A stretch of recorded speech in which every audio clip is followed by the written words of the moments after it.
Week after week, Scold presents exciting reports and documentaries on the most varied topics of our time. Spectacular developments and innovations, lifestyle and trends of tomorrow, mobility and tourism, health news, highlights from art and culture. Each contribution grabs the viewer with extraordinary images and stories and takes him into fascinating worlds which he experiences here exclusively and up close. We're there when companies and specialists develop super satellites for a global network in space and can look behind the scenes. Scold is a window to everything that is there or is yet to come. Fly with us through time to better understand today and tomorrow. You've always wanted that. Scold, a look into the future. Our world today is not the world God wants it to be. One of the reasons which will surprise many is that our planet, its governments, and its peoples are all living under the weight of Satan's rule. From the beginning of mankind's existence to today, human history is the written record of what it means to live under the rule of the devil. Yet that rule is coming to an end, and what a difference that will make. Every Sunday at 9 a.m. on CBC TV 8, tune in for Tomorrow's World, sponsored by the Living Church of God. Books open your heart, your mind, and your soul. They are educational, entertaining, inspiring, and motivating. Are you an author of a recent book you want to share? Then Mornin Barbados would love to feature your book in our The Next Chapter segment. Send us an email to morninbarbados@cbc.bb. That's morning without the G. Come and let us turn those pages together. Hey there, it's Mahalia. I want to share something that might be really helpful. If you're feeling anxious, overwhelmed, depressed, or lonely and have no one to talk to, call Lifeline Barbados. We all face struggles at times in our lives. You're not alone. There's no need to feel ashamed or embarrassed. It's okay to reach out for support. Lifeline Barbados is completely confidential. No one else will know you called.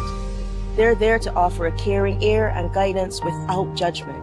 And fellas, I want you to know asking for help is a true sign of strength. It takes real courage to reach out. You can also call Lifeline Barbados if you're worried about loved ones who are struggling and you need advice on how to support them. There's a saying, a problem shared is a problem halved, but not everyone has someone they can confide in. That's why Lifeline Barbados exists, to be there for you or someone you care about during tough times. Save this number. Lifeline Barbados is just a call away. Remember, you can reach out whenever you need to talk. There is a saying, you can find a Bajan anywhere. Are you a Bajan living abroad? Or do you know of one who has migrated to another country? Well, we at Mornin Barbados would love to have you or them on our Bajan Afar segment. Share your amazing stories, experiences, and how you have adapted to a new culture. Send us an email to morninbarbados@cbc.bb, and together we will travel the world.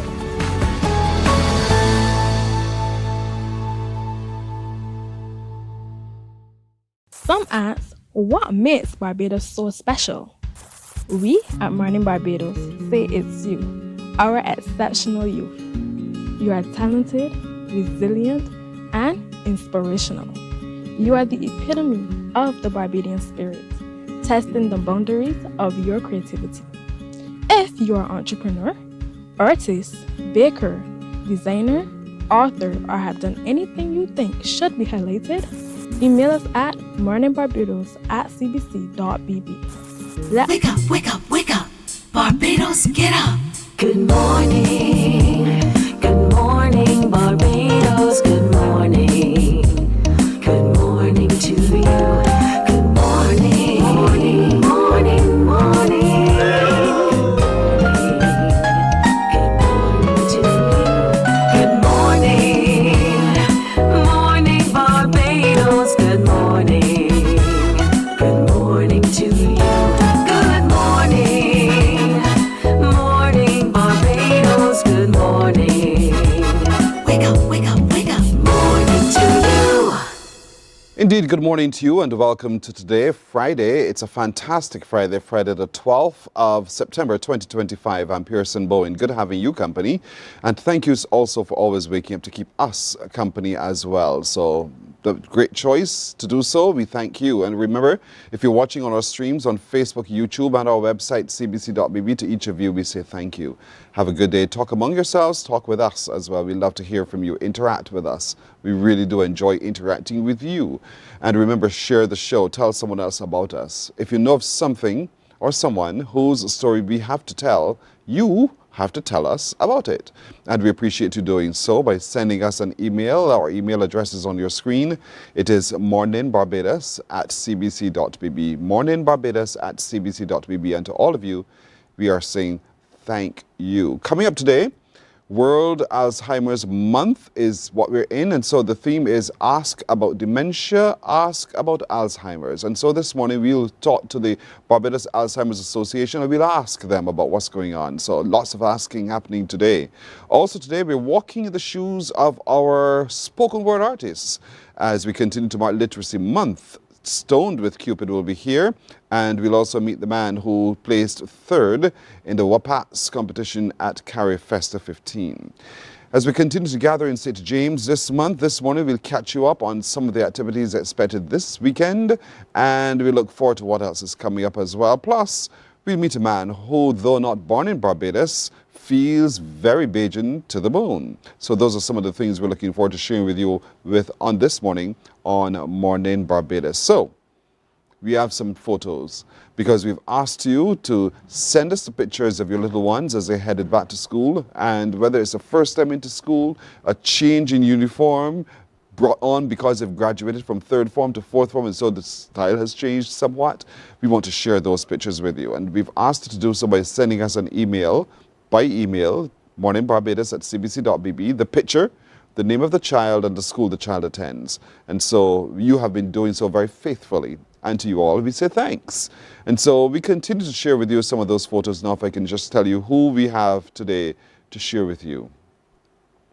We have Nyla Brown Herdsman. Nyla Brown Herdsman. She's in New York, Brooklyn, New York, as a matter of fact. She goes to Excellence Girls in Brooklyn, New York. Good morning, Nyla. Look at you. Have a lovely today. You're standing next to the colors that we know well. Ultramarine and gold, Barbados colors indeed. So well done, Nyla Brown Herdsman. Have a good today. Raquan Harewood goes to my primary school, Sela Primary. I went to school there first. So Raquan Harewood, good morning. Sela Primary, have a great day. You're going to an excellent school. Raquan Harewood, Sela Primary School there in Content, St. Lucie. That's the school indeed. So Raquan, have a beautiful day as you head to school today. Kai Anthony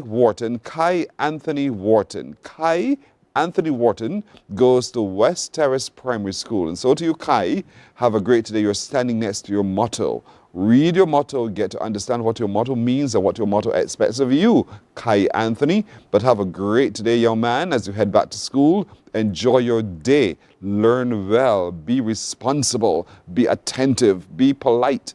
Be kind. Kai Anthony Wharton, who's heading to that school. Majesty, look at that first name. What a first name. Majesty Durant Murray. Majesty Durant Murray, good morning. You're heading to Wesley Hall Infant School. Look at you.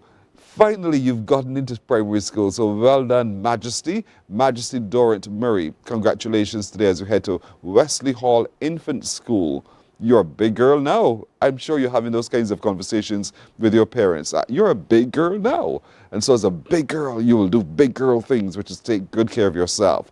LaShawn Davis, good morning. LaShawn, you're heading to Eden Lodge Primary. Good morning, LaShawn.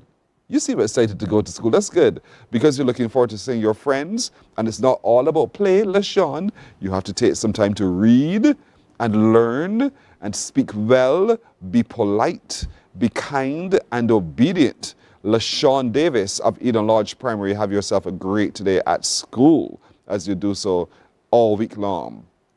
Treshawn King. Treshawn King is going to Graydon Sealy. So Treshawn, good morning. Your school is celebrating 50 years, Treshawn, and you are now a part of that legacy, Treshawn, of great education. Treshawn King, have a wonderful today. Do not let yourself down. Don't let anyone else down around you because you're good enough. So Treshawn King of Graydon Sealy Secondary, have a great today, Treshawn. Enjoy school. Make friends. Emily Gaskin. Emily Gaskin is going to Wilkie Cumberbatch. This is so wonderful. Saying good morning to all of our little ones who are heading to school today. Emily, look at you. You're growing so tall. You're almost taller than the fence. So Emily Gaskin, good morning to you. Have a wonderful day as you head out to Wilkie Cumberbatch Primary School. I'm sure your friends will crowd you and say, I saw you on TV. Journey Griffith. What a different first name as well. Journey Griffith is attending the St. Martin's Mangrove. So good morning to Journey. You journey well. Peace to you as well. Your bag. What do you have in your bag today, Journey? What do you have in your bag? Are there your books? Or is it your raincoat? Do people still wear raincoats, by the way? What do you have in your bag, Journey? I hope you have everything to make your day today beautiful at school. So to Journey Griffith, St. Martin's Mangrove, good morning. Have a great day as you head to school. And there is... I want to make sure I get this right because I'm told you, y'all are telling me y'all calling me children's names wrong. Shadonea, I think that's what they tell us to pronounce it as. Shadonea Patrick White of Christchurch Foundation. Good morning, Shadonea. You're wearing your skirt and bodice, girl. Have a great today, Shadonea. Do you play pan? Are you into sports? Your school is so well known for so much more than just academics. So Shadonea Patrick White of Christchurch Foundation, good morning. Get involved in the social life of your school. Continue to be a leader and continue to be and grow up to be the kind of young woman who makes a tremendous impact on our society. So Shadonea Patrick White of Christchurch Foundation, have a good day today. And so I want to encourage you to sending more of your pictures. We are happy to share them with you. Remember, take the picture, send that picture by email to morninbarbados@cbc.bb, morninbarbados@cbc.bb. Tell us the name of the child. Tell us the school the child attends. And you know us, we will be happy, more than thrilled to share that beautiful little sunshine with the rest of the world indeed. And so that's thanks to you and the way you're raising your children. So parents, continue to give your children the absolute best start to life because they deserve it. They truly deserve it. They deserve your love. They deserve your attention. They deserve your honor. They deserve all good things. Please nurture them well. Shouting does not solve anything. Nurture them well. Have a level of understanding through communication and trust, because oftentimes children tend to feel that us adults are not trustworthy. And so we have to work on that a whole lot better. And so that's your mission today. Let's see if we can have better relationships with our young people. So we foster a community of young people who are responsible, loving, caring, and determined to make the best for themselves and their society. Morning Barbados takes a break here. We're back in a moment. Morning, morning, morning. Good morning. Good morning to you. Some ask, what makes Barbados so special? We at Mornin Barbados say it's you, our exceptional youth. You are talented, resilient, and inspirational. You are the epitome of the Barbadian spirit, testing the boundaries of your creativity.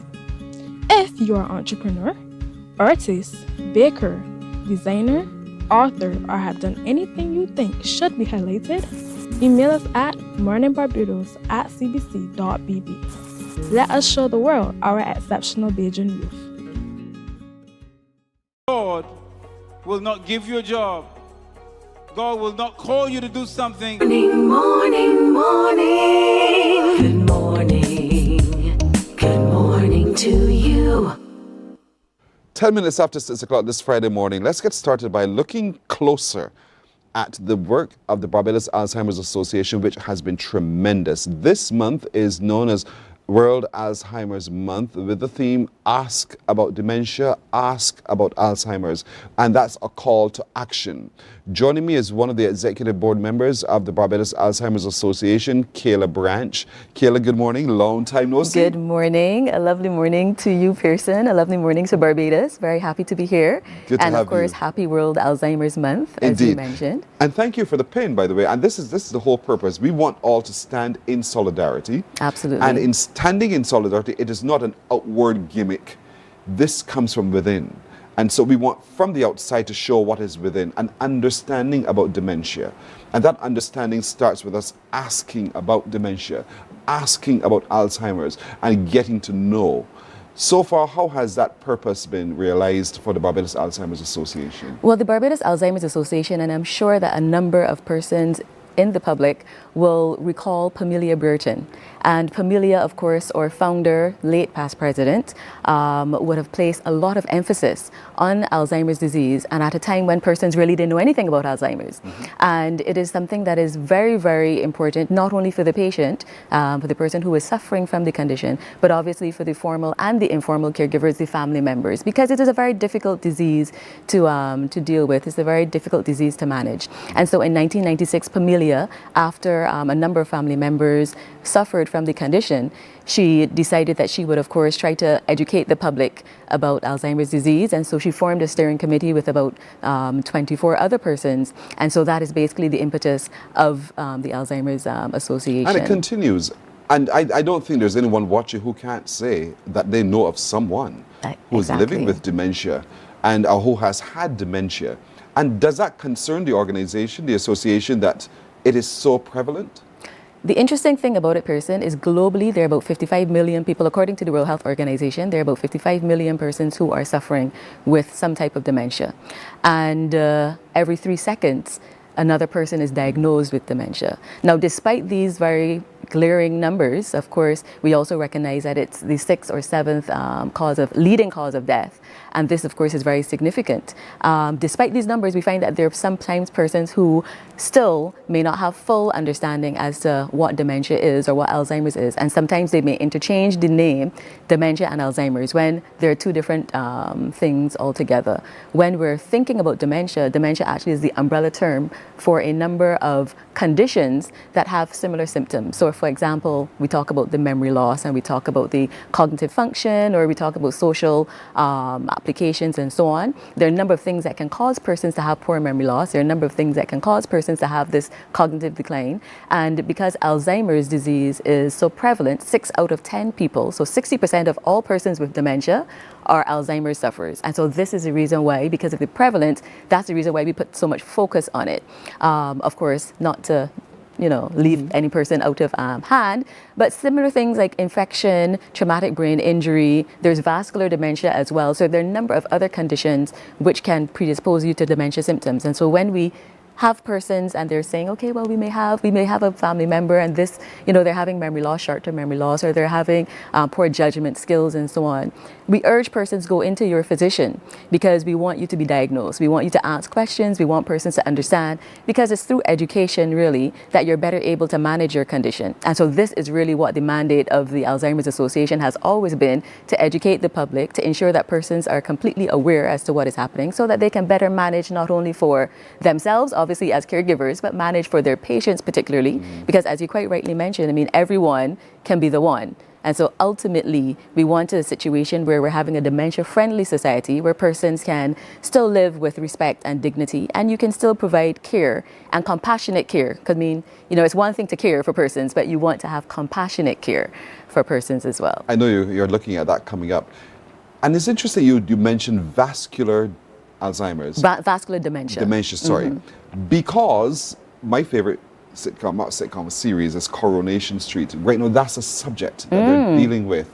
A woman who was actively involved running her businesses in hotels, and then suddenly, just like that, it seemed, it happened. Yes. And it took everyone by surprise. And so she, in herself, is also managing the information while others are trying to support her through the information. Absolutely. And it, again, is part of the education. Exactly. And one of the things that I want to impress upon persons, And interestingly that you mentioned vascular dementia, but you know, we talk a lot about global cardiovascular risk. So we talk a lot about high blood pressure, diabetes, cholesterol, obesity, inactivity.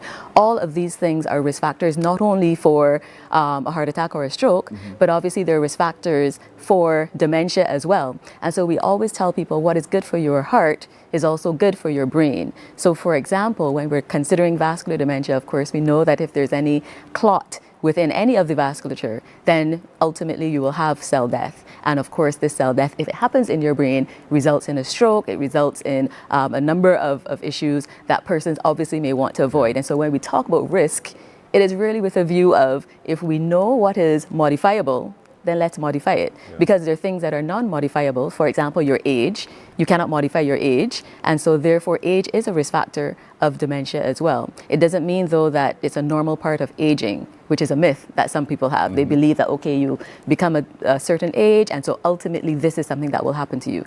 This, of course, is not true. And the Alzheimer's Association, in conjunction with Alzheimer's Disease International, the umbrella body on which we're under, and 104 other countries actually are under this umbrella, we seek to dispel these myths. And of course, you will see that the slogan for the Barbados Alzheimer's Association is dispelling the myths, because there's a lot of misinformation and a lot of myths that people tend to think about, but there are a lot of things that they can also do to assist them to manage the condition. Good. So let's deal with some of those myths and then what to do to dispel those myths. What is the most common myth that the Barbados Alzheimer's Association encounters that really makes you smile, because you're thinking sometimes, by now you should have known? Well, you know, and even though, yes, we would like to believe that everyone would have the information, it is very clear that the information may not necessarily be reaching every person. And so this is the reason why we're so thankful to media houses such as CBC and, of course, Mornin Barbados for allowing us to be here to have this conversation. But the biggest myth that persons tend to have is related to aging, and the fact that they do believe that persons who are a particular age automatically will have this condition. The reality is there are a number of persons who are under the age of 65 who do have the condition. And in fact, the very first person who suffered from the condition, Dr. Alzheimer, is actually the disease is named after this physician. Their patient was 50 years old. And so any person under the age of 65 is termed early onset Alzheimer's or early onset dementia. And there are quite a number of persons who fall within that category. Remember, I spoke about the risk. So not only are we talking about cardiovascular risk and, of course, managing your high blood pressure, your diabetes, your cholesterol, but there are other risk factors that you can manage to obviously reduce risk for this condition. And some of the things that people may not necessarily be thinking about, but social interaction, depression, anxiety, having communication with persons is very, very important. So another thing that people tend to do, they tend to hide when they realize that they have a family member who has Alzheimer's or dementia. And for us, this is, one, unnecessary, and two, of course, of no credit to the patient.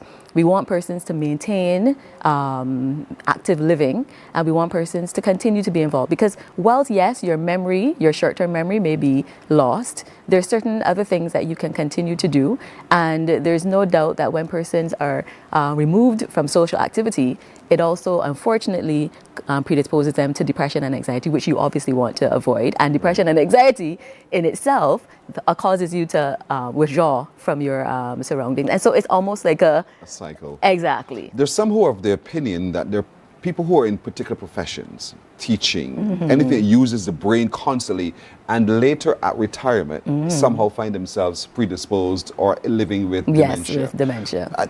Is there a link between that? Dementia can happen to anyone. Precisely. Yes. And so a lot of persons do believe, okay, this person was a university professor. How is it that they are now suffering from dementia symptoms? Unfortunately, this can be a reality because obviously there are a number of other factors. I mean, there are 12 different risk factors associated with dementia and Alzheimer's. And so education, whilst being one of them, certainly cannot outweigh all of the others. And so, yes, there are a number of persons who will have very engaging brain activity and still predisposed. However, that is no reason to say that you're not going to be, have an active brain life or active brain health, because we always suggest to persons as well, engage yourself, do the brain games and so on, and also do things which are outside of the norm.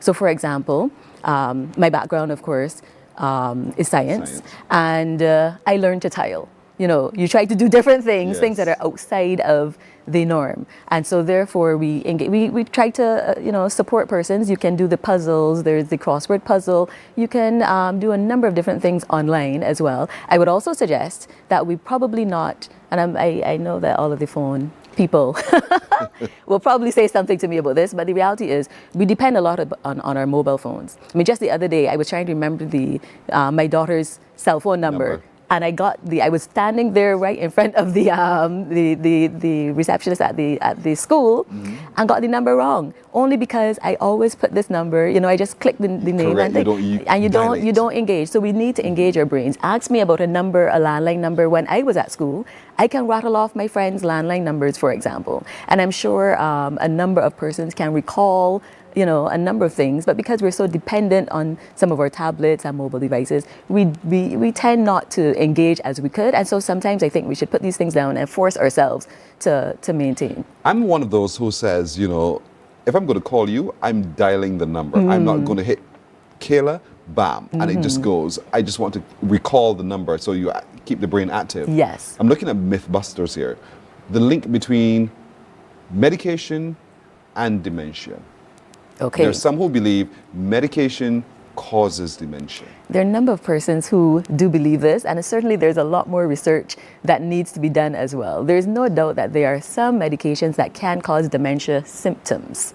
Of course, if you then stop taking these medications, then the symptoms should reverse. Similarly, hydration. If you don't drink a lot of water, you can have brain fogginess, you can have forgetfulness, and so therefore those things are also dementia symptoms. To say though that you are going to have Alzheimer's is of course a stretch. So we wouldn't want to necessarily say, okay, every medication or there are particular medications that will cause you to have Alzheimer's disease specifically. But yes, there are medications, and of course there are conditions that will predispose you to the symptoms of dementia. And just to be clear, when we're talking about the symptoms of dementia, we're talking about primarily memory loss. Of course, we're talking about cognitive function, and so persons' ability to do complex tasks, persons having difficulty with communication. So some of these are warning signs and warning symptoms as well. So for example, you may have a person who previously is able to leave here at CBC, go down to the supermarket, they have a list and they're able to find things in the supermarket, they can come back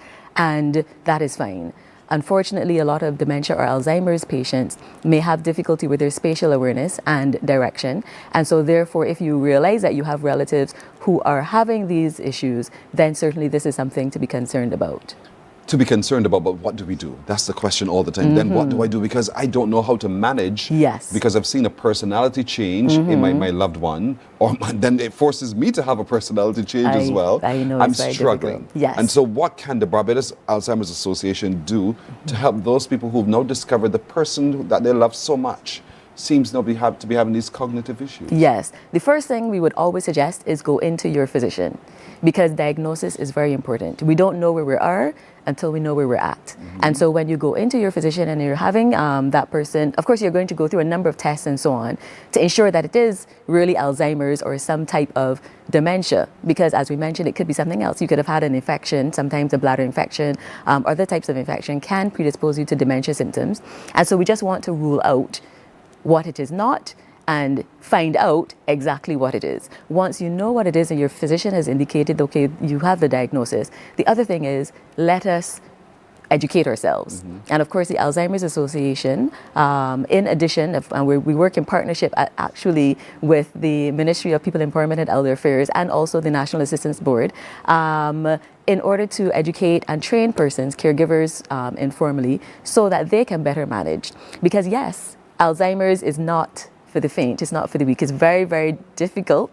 It's very difficult. I mean, I had a video which we're hoping can be shown later, but it is really, really a tough condition because the person is not only grieving themselves as they lose themselves in real time, but you, the family member, are also seeing that loss in real time, and it's very difficult. So we can come in and you can call the Alzheimer's Association 234-6853. Barbados. I forgot that number, sorry. That's okay. 234-6853 is our number. 6853. 234-6853. And you will actually, that number will connect you to our secretary, Jackie Walcott, who's excellent. And then she, of course, will disseminate and direct you from there. Because it is very, very important to have the support. It's very important to have support. What do I do if my relative is wandering, for example? You know, there are little things that you can do. We have all of the little gadgets you can put on the doors, and you can put on the windows, and obviously to alert you. But the biggest thing you can do is to ensure that persons around you, the community, is aware. Because if they see that X person is stepping through the door, then they can alert you. You alert the police station closest to you as well, so that they are also aware. And you have a little packet at home which has the name, and not just the name, but the preferred name. Because, you know, in Barbados we have your name is Pearson, but everybody at home calls you Jason or whatever. Yeah. So you have the preferred name listed on the packet, along with the most recent photo of the person, along with any things that may assist them to make them more comfortable. Because recognizing that persons are losing memory, you know that confusion and chaos would not be the easier or the best option for them. It is better to create an environment of comfort and familiarity to deal with this progressive disease, because unfortunately there's no cure and there is no way to reverse the progression of it. Can we slow it? It can be slowed with medication, not dramatically so though, and there's a lot more research that is being done as well. So I wouldn't want to say, okay, definitively this is going to be the situation for all. The reality is, unfortunately, there can be no reversal and there is no cure, but yes, we can try to maintain persons where they are at for as long as possible, which is what we all strive to do. Yes. In other words, don't be hopeless, folks. Don't be hopeless. No, don't be hopeless. The Barbados Alzheimer's Association provides you with hope and opportunity, and so counsel is going to be important, because you're facing something brand new. And for a lot of people, when you're handling someone with dementia, you feel as if they've become a child again. Yes. And you've suddenly become the parent, especially when it's your parent you're dealing with. Absolutely. And so it's a difficult transition to make. It is. It can also cost you, depending on the level of care that is required as well. So it's a journey. It is. It's a journey. It is. And for you to be in a space emotionally to be able to manage this is important. The family definitely needs to come together. Absolutely. This is not the time for the family to scatter. It really truly isn't, because together you care for your loved one. Absolutely. And that's the point. Absolutely. We're going to take a break, because I know there's much more I need to talk to you about, and there's much more that you folks at home watching would need to know about as well. And so we'll take that break and come right back to talk more. Morning, morning, morning. Good morning. Good morning to you. God will not give you a job. God will not call you to do something and then not give you the capacity to have it, to make it happen. He will give you the resources. He'll give you the people. Not only will He equip you with ideas, but He will equip you with favor, as He did Nehemiah. Turn on the latest episode of Infinite Possibilities, only on CBC TV8 every Sunday. Morning, morning, morning. Good morning. Good morning to you. 29 after the hour, we're with Kayla Branch, who's an executive board member of the Barbados Alzheimer's Association. This is World Alzheimer's Awareness Month, with the theme Ask About Alzheimer's, Ask About Dementia. And so we're asking questions today. I'm sure you have questions as well. And so, as Kayla said, you can reach out to the Barbados Alzheimer's Association to get answers to your questions. But don't sit in ignorance. Talk to your medical practitioner to get some guidance as to how to handle a loved one, or maybe yourself. When you realize yourself, some things are slipping a bit, get to know what it is that's happening. Do not assume or leap, as we tend to do, to these conclusions that say I'm having dementia, I'm having Alzheimer's. It's not necessarily so. And so to know is empowerment. Knowledge is empowerment. But asking is also empowerment. And so we want to encourage you to ask questions, get to know more.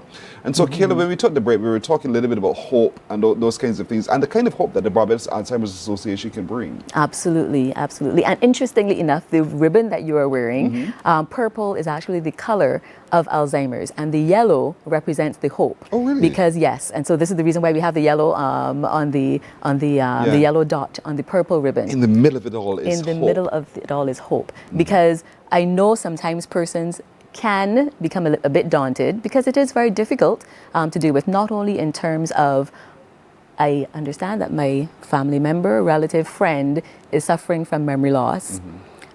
And of course, if you have a number of relatives who are suffering from memory loss, you wonder as well, I'm seeing this happen to this person, is this going to happen to me? And so this, of course, is another area of concern that persons will query, which is, of course, just, and we understand this. And interestingly, Pamelia, I'm sure, and if persons are not aware, Pamelia actually had her brother, there were a number of other relatives who all suffered from dementia and Alzheimer's, and she did not. So it doesn't mean that, you know, whilst everyone around you may necessarily have the condition, that you are predisposed. There is a genetic predisposition, yes, and there is a gene that is associated. The gene is associated with your additional risk to have this condition. But once again, it doesn't mean that every single person who has this gene may then go on to develop the condition. And it also doesn't mean that because everyone, if your first degree relatives are, you know, suffering from the condition, that you are going to automatically suffer from the condition either. And so this is really why the hope is so important, because similarly, you may have a number of relatives with high blood pressure. Does it mean that you have high blood pressure? You may not. However, it doesn't mean that you go eating a whole set of salt and not exercising, becoming overweight, and then you further propel yourself into that area. So similarly with Alzheimer's, if you know that you have relatives or first degree relatives who are suffering from the condition, then this would be the opportune time for you to then look at your risk factors. Am I overweight? Should I be exercising more? Can I possibly look at my nutrition to improve my overall health? Am I socializing with persons? What's my brain health like? You know, these are things that you can do, because obviously you can't change your genetic predisposition.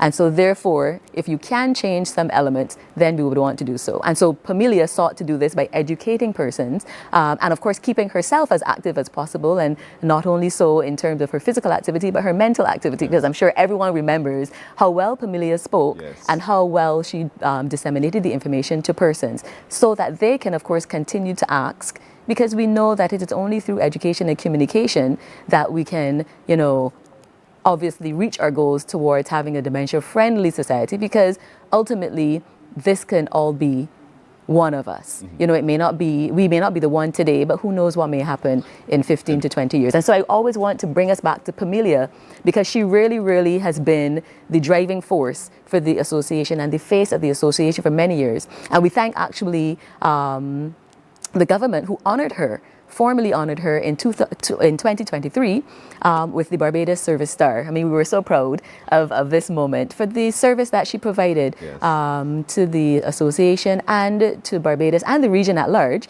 Pamelia actually was the first person within the Caribbean region to sit on the board of the Alzheimer's Disease International, which of course is a huge step. As I mentioned, it's 105 countries under the umbrella of ADI. And so she was on the board of the committee of the Alzheimer's Disease International. And we were very proud of that. In fact, the CEO of the ADI will be, will be offering remarks at our memorial lecture. We have our inaugural memorial lecture to honor Pamelia next Tuesday on the 16th of September, 5:30. At St. Paul's Conference Center, and we're urging everyone to come out and support this cause. Dr. Bell, Ermine Bell, will actually be the person who will be presenting as well. And interestingly, Dr. Bell was also one of the early members and founding members of the association. And she, of course, was the vice president for a number of years. And so it is so good for us to see that, that, you know, Dr. Bell will be delivering this presentation. And we're urging persons to come out, because there's no doubt that I don't think there's a single person who can hear Barbados Alzheimer's Association and not recall the efforts that Pamelia would have made. Without a doubt, without a doubt. But there's also no one who has not been touched by this, who wants to have answers to this. And so the topic for that discussion is, that open lecture, is how to achieve results and be resilient using education and perseverance. Yes. How to achieve results and resilience and be resilient using education and perseverance. The lecture then is for the caregiver. It's for the caregiver, it's for the family member, it can be for the healthcare professional, it's for everyone. Excuse me.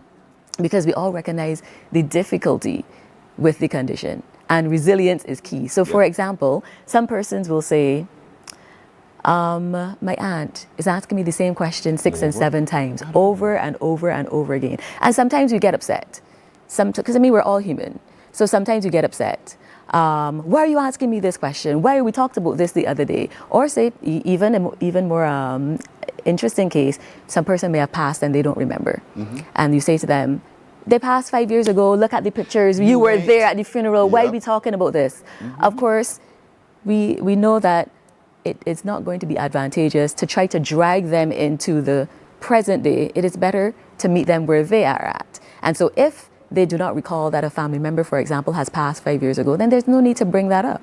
And this, of course, requires the resilience, because you know that question is going to come up a multiple of times. And so every time it comes up, we have to remember, okay, if I were in this situation, would I want to go through every cycle of grief by reliving this moment every 3 days, for example? Because whilst they may not remember 3 days from now, the impact on that negative is still going to be bearing upon them. And so it's bearing upon you as well as the caregiver. So it's unnecessary to try to do so. It's better to have some resilience, have your communication skills. As I said, I know it is difficult, but these are things that we discuss at the Alzheimer's Association to give you tips as to how to deal with things. You know, if your relatives believe that they are still 40 years in the past, then you go 40 years and meet them there. And you might be surprised to know what you can uncover. I was just coming to that in my head. Wait until your full stop. Because I think it also gives relatives a wonderful opportunity to capture those memories, because they do take you back to a time and they tell you the truth. Yes. They will tell you the truth. And you begin to gather the stories of the past. So begin to record those interactions. Absolutely. And use those as your compilation of your past, because your loved one truly just wants to share it. Yes. And that's the beauty of the whole thing. But you're right. Live in them, with them, in the space that they are living in their head. Exactly. It makes no sense fighting it. You will just frustrate yourself. Absolutely. And you frustrate them as well. Correct. Because remember, the whole confusion, familiarity is the friend of the Alzheimer's patient. And so this is why we also say, you know, ensure that you don't, you have a schedule. Yes. You do things that are amenable to them. So if you know for a while that they like hymns, then you can sing a couple of hymns. If you know that the person, of course, likes old dub, then this is the way to go. But we want to have an individualized treatment for the person. If you know that they like lavender, for example, when they go into shower and you're trying to get them into shower, then put some aromatherapy with the lavender on. You know, but of course you can only do this when you actually know the person. Yes. You see, so this is where the communication comes in. And so therefore we have to engage persons at the mild and earlier stages where, and of course even before then would be useful. But I mean, the fact is we need to engage and communicate with persons so that we really know who they are, so that we can better help them should this present in the future. And should this present in the future, you have to have a plan as well as to how do you use your time and also care for your loved one, because there are times when your work will require you to be away from home, whether it's going to be you have someone sitting with or you need to place them in a home. Yes. And that's one of the coldest realities that you have to encounter. It is. And so you have to face it and look at it dispassionately, because it's your loved one who needs the care. Yes, absolutely. And that for a lot of people is a tough moment. It is very difficult. It is very difficult, because I can sit here and say, and I know whilst being at home would be the ultimate goal for everyone. The reality is we can't all stay at home. There's certain persons who may have to work, as you have indicated, or may not have the finances to have 24, a 2-shift care at home.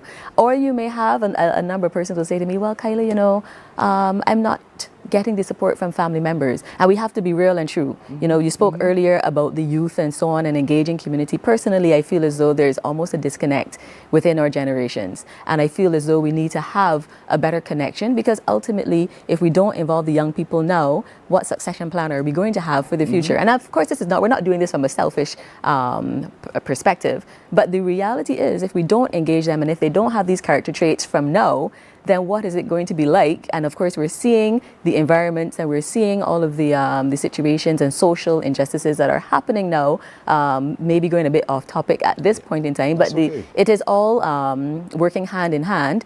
And if we don't pay attention to this now and engage them now, then how is it going to be? We want to plant seeds for everyone.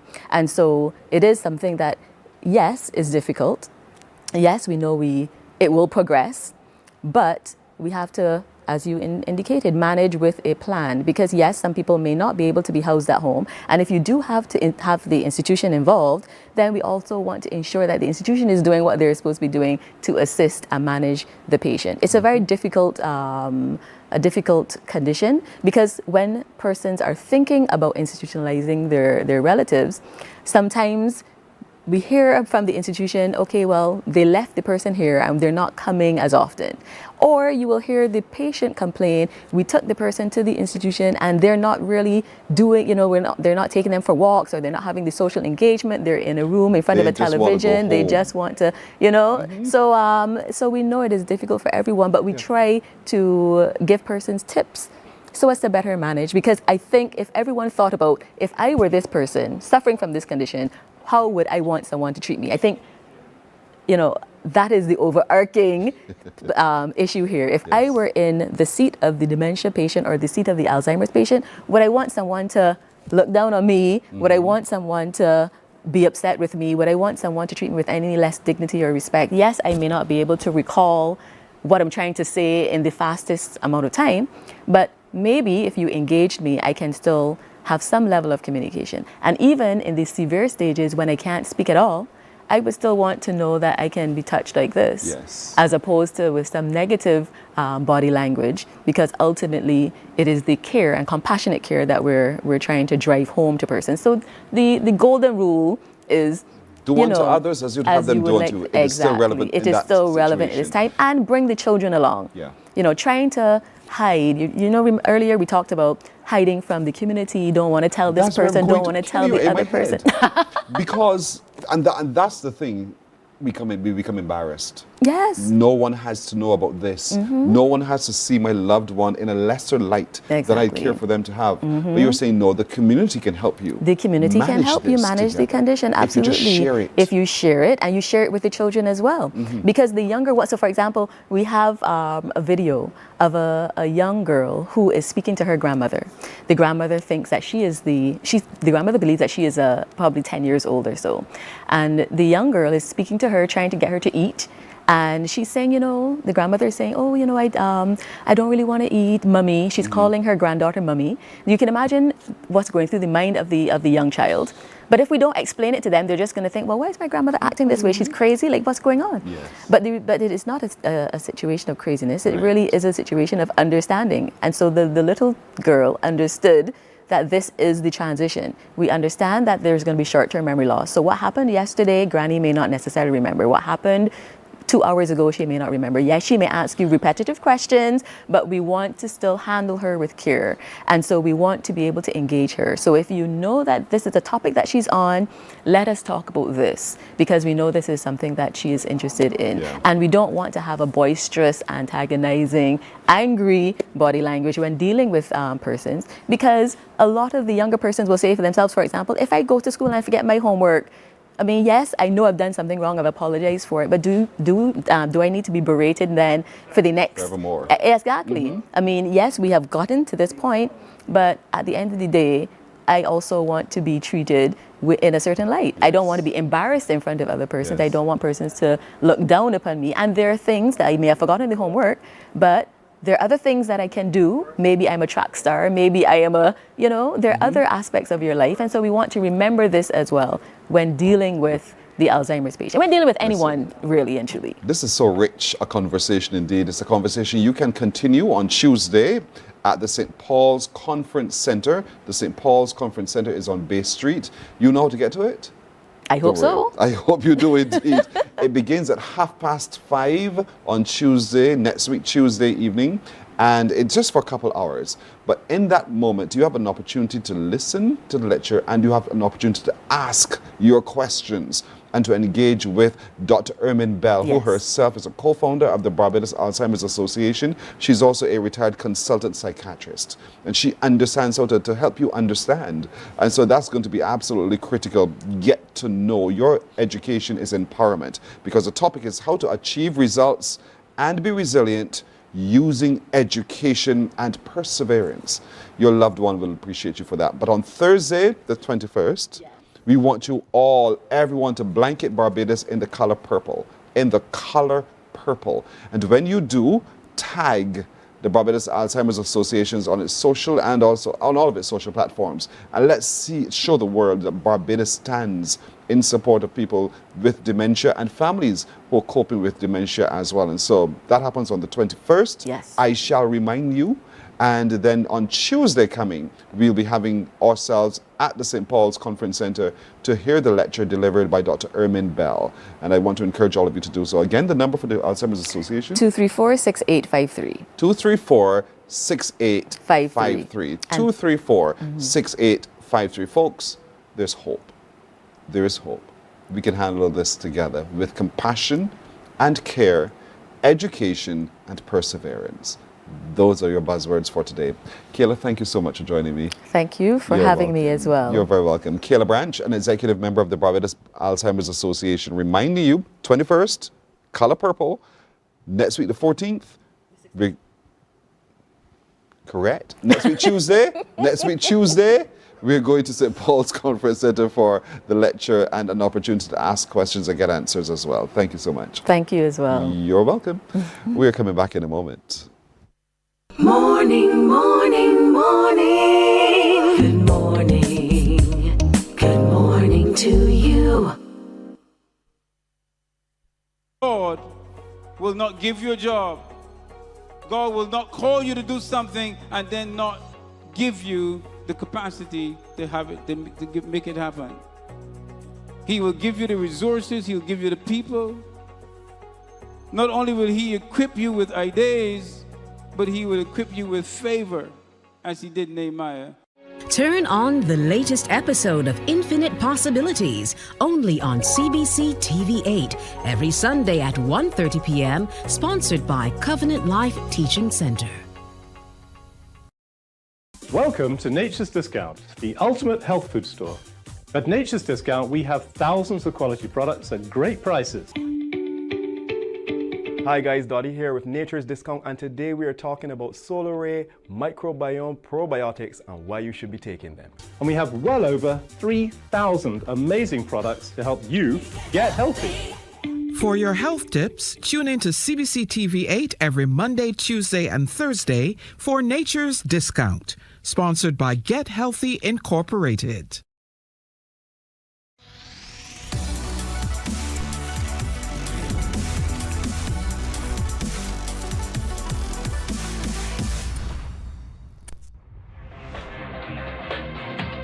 Morning, morning, morning. Good morning.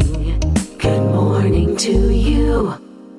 12 to 7 now. I'm sitting next across from me from Akeem Chandler Preston, Stoned with Cupid, who is a genius when it comes to spoken word indeed. I literally mean that, because he made the Prime Minister stand up following his performance indeed at Carrie Festa. And he also delivered a very thought-provoking piece at the opening ceremony for the Caribbean Broadcasting Union here in Barbados at the Hilton Hotel. I know you didn't know I was there. I was there. Yeah, man. Good morning. Good morning, Pearson. You are so good. Thank you. I'm glad it didn't go to your head, though. Listen, I'm taking all the flattery. It's early in the morning. I am without yet, so thank you for all of the flattery. 100%. You're welcome. Writing and then telling your story. Yes. This has always been you? Even in school? As an adult, not as a teenager. I found poetry at 22. So I was already a fully functioning adult. You know, my frontal lobe didn't fully develop yet, but it was nearly there. And I found that at 22. I really settled in at 25. I'm not going to say my age now. That's all right. You're still young. I'm still young. I still got some years in youth. But it's really been something I've been doing for the majority of my adult life. And it's been going surprisingly well. So the events you're referring to happened at Carry Festa, which just concluded. And I would say this is probably one of the best Carry Festas we had. And I did a piece for the opening big talk. This was in Golden Square, and a lot of big names were there. We had the Prime Minister, then we had the Prime Minister of Gonzalez as well, and a ton of other names of people that I learned on the day. And I performed a piece called We Need to Talk, which speaks about our culture industries and a lot of things we've lost, like Mr. Harding, burning, and so many other things, our intangible cultural heritage that is slowly withering away and eroding like our coastlines as well. So I performed the piece, and spoken word is a mental sport, right? Because you just had dementia and Alzheimer's. Let me tell you. Listen, is recording a lot of memories. So I wear shades a lot because I'm there like doing calculations like algebra in my head, trying to remember the words. It was like a 5-minute piece, and I finished it the day before. No one would know that though. And when I finished, performed it, you know, the Prime Minister stood up and clapped, and everybody stood up and clapped. And I didn't realize people were feeling it because I was so lost in my head. Yes. I didn't realize afterwards. I was like, oh, that went well. I didn't realize. I didn't realize that went as well as it did. And that was the first of 7 performances for Carry Festa. We did, I think, 4 or 5 of the big talks. The final one was at Hilton, the Beyond the Grant, Make It Make Sense funding. And that was a great big talk. That was a lovely conversation about how we could fund the cultural industries. And then I did a few others, you know, from AI. I think it was, I can't remember the name of it, but we're speaking about AI influences art, essentially. And all of these were commissioned pieces that I had to literally create and write. One of them I wrote the entire piece the day before. It's called If the Past Had a Password. I'm pretty sure it's somewhere on YouTube. You do it a lot, though, this day before writing. Is this the best way in which you work? No, I am just really bad at time management sometimes, but I pull it off. You know, the young brain still kind of young. And the pressure, I tend to perform quite well. And then we had a performance I really enjoyed, which was at the Youth Village. This was at BCC, the anti-violence campaign. They contracted me to do a piece called If a Bullet Could Talk, which I believe is like one of the first times I actually came to Mornin Barbados when I had that piece back in 2019. And I haven't performed that piece in so long. And as I was performing it, this guy, I guess he was moved by the spirit. He came and started doing like a dance. And I was like, I'm not used to seeing people dance to spoken word in front of me. He was feeling it. But the Youth Village, there were so many young people. It was such a diverse crowd, right? And obviously, they're not there for spoken word. So it was nice to see them resonate with spoken word. I was kind of just thrown at them randomly. And the message too, because obviously you're talking about an issue in Barbados that's very rampant. And curbing gun violence. And then we climaxed with the Literary Arts Gala, which was again at Hilton, where we had all of the best writers in Barbados. I want to say that Barbados got some of the best writers in the Caribbean. And I closed out that show with a piece that won NIFCO Gold in 2023 called Suicide Bomber. And that was the end of a very long week, a 400-day week. But you got through it indeed. We survived the weekend, yeah. What does it mean to you to be the recipient of the Frank Collymore, so many Franks. Yes. Frank Collymore Endowment Literary for Spoken word. Yeah, I'm the first winner of it. I won it back in, I want to say 2023, I think it was the inaugural one. But the award ceremony happens in 2024, in late January. I was the first recipient of the Frank Collymore Literary Endowment Spoken Word Prize. And, you know, we've been putting pressure, us spoken word poets, been putting pressure on the SCLE to make a spoken word category, because page poetry is one thing, but sometimes something that translates well on stage might not be that strong on page, and vice versa. There are tons of page poems that when you perform them out loud, they're kind of dull and boring. So we kind of wanted something where we can have true spoken word. And the moment I saw they issued the ad back in 2023, but this summer, I immediately entered. And then we had to do like I want to say a preliminary judging, and then you have the big show. And for those of you watching, Frank Collymore Hall is one of the best venues for spoken word or theater, right? And anytime a show is in Frank Collymore Hall, I want to be there. It's a perfect venue. And they had a ceremony, and then we had a performance. We judged live, And I won, and then I came back again the next year, and apparently won again. Yes. I'm not competing this year. I believe the deadline is September 30th for those that want to enter. That's right. So if you're worried and say, well, Hakeem has always win, Hakeem not competing this year, so you have a chance to win. But it's a major prize because, you know, Frank Connemore would have contributed to literature in Barbados for about 40 years. Before my time, before I was even born, because I'm a youngster, keeping that narrative. And winning that prize to me is so reaffirming, you know, that I'm not wasting my time writing poems, because I could be doing accounts or something, you know, I could be doing something else. So and I firmly believe people don't have to listen to your poems. So to have people engage with the work, to have people celebrate the work, to have people award the work and resonate with the work means a lot. And I would strongly advise, you know, for anyone watching this back to school, if you see your child having, you know, interest in literature or writing or poetry, don't tell yourself, oh, well, I can't do nothing with poetry. I'm living proof you can. And you could definitely create a career out of writing and telling our stories, as you said. So I would definitely encourage young, old, in between, enter FCLE, enter NIFCA, enter any competition you could see. Get that experience writing and competing, and get yourself out there, because we need to tell our stories before somebody else does. That's right. You're a really good sportsman, I'm telling you, in support of all of this. There's a piece I'd like you to perform. Well, you did bring along. Tell me about that, baby, and then you perform it for me. Tell me. Yeah, so I'm actually going to do, if I can remember, I'm going to do the first piece that won the FCLE, which is Frank Connemore Literary Endowment Competition. It's called In the Summer. And the piece speaks about, well, black masculinity in the Caribbean, but also what it's like, for the lack of a better term, being a ghetto youth. You know, being, I don't want to say disenfranchised black male, because I don't think we're disenfranchised. We just have circumstances that are not ideal, and we make the most of it. But as a youth coming from a certain environment, you know, you got to deal with certain things that are somewhat unpleasant and traumatic, and it's so normalized. And so only when you get out in the environment do you realize, oh, whoa, that was actually... that was PTSD that we were going through. So it's called In the Summer, and yeah, I will be performing it this morning. In the Summer? Yeah. Oh, so jump into it? Okay, no Right problem. All right. Let me try to summon the memory of this piece now. In the summer, black boys are baptized by bullets.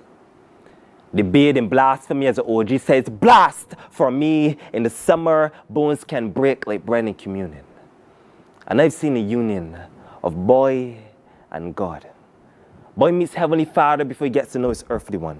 Boy flies on another plane of existence. Boy flies off the handle. In the summer, black boys are baptized by bullets in the summer.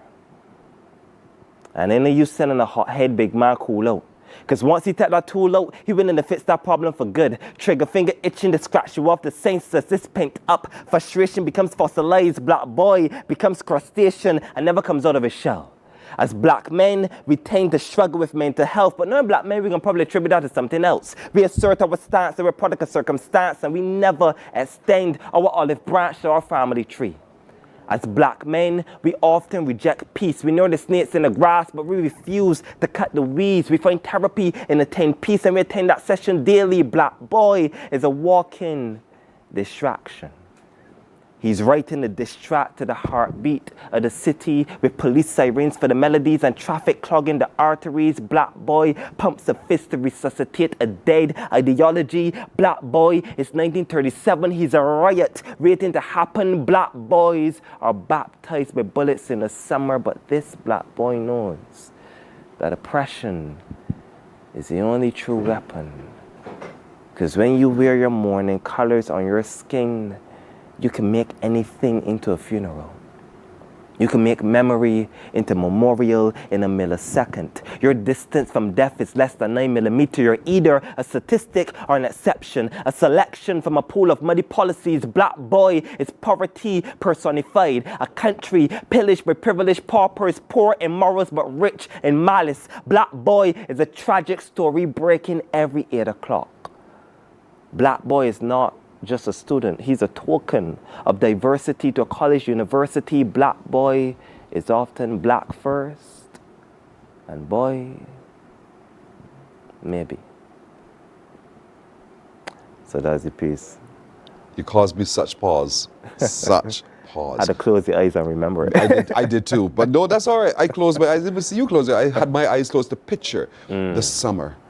and the things we become during summer when we are on holiday, and we have freedom, and we have time to do and get up to this and create that and try and explore all of those kinds of things. And then life's circumstances also confront us on the other side. Yes. And so he becomes trapped.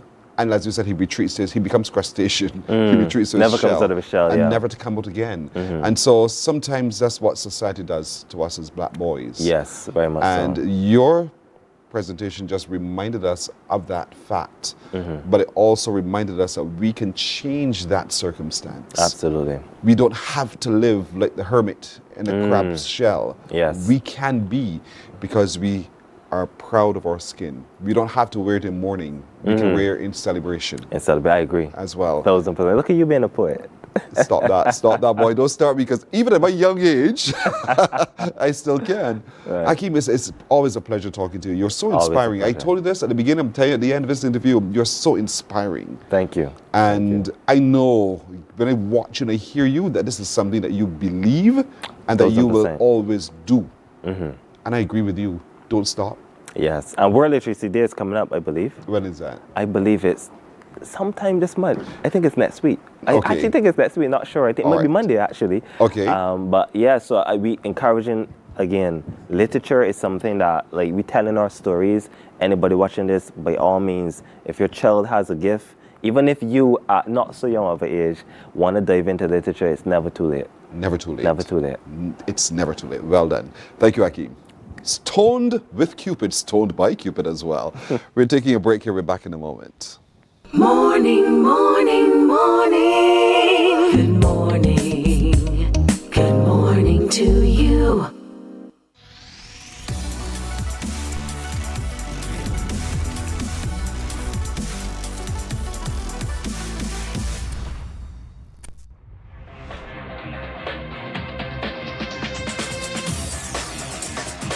Week after week, Scold presents exciting reports and documentaries on the most varied topics of our time. Spectacular developments and innovations, lifestyle and trends of tomorrow, mobility and tourism, health news, highlights from art and culture. Each contribution grabs the viewer with extraordinary images and stories and takes him into fascinating worlds which he experiences here exclusively and up close. We're there when companies and specialists develop super satellites for a global network in space and can look behind the scenes. Scold is a window to everything that is there or is yet to come. Fly with us through time to better understand today and tomorrow. You've always wanted that. Scold. Morning, morning, morning. Good morning. Good morning to you. Let's look at the news now. The cost of some species of fish is perhaps the lowest it has been in a while at the Bridgetown Fisheries Complex. However, it depends on which vendor you choose. Anesta Henry has that story. At least 2 vendors who have an unusual amount of fish at this time of the year are selling them as low as $8 per pound. But they are facing a problem where they have limited buyers, despite the affordable prices. Vendor Donna Noble says that those vendors who have that quantity of fresh fish need consumers to come and buy. She says some of the fish are cheaper than chicken. Because right now boats coming in, we all can buy all the fish. We're just having them sitting them in our boxes. So we need the public to come. We get like billfish, a lot of billfish, soft billfish at the moment selling $8 a pound. You're getting tuna, $9 a pound. You're getting a lot of amberfish going at $5 a pound, and the snappers, red snappers you could see, that is $12 a pound. You have pot fish, you got kingfish, you got so much variety of fish. We need the public to come and support the market. Ms. Noble says for the past 2 to 3 weeks, certain species of fish have been caught in abundance. The hotels are closed and a lot of restaurants are closed down. So I need the general public to come out because we have a lot of fish in the market.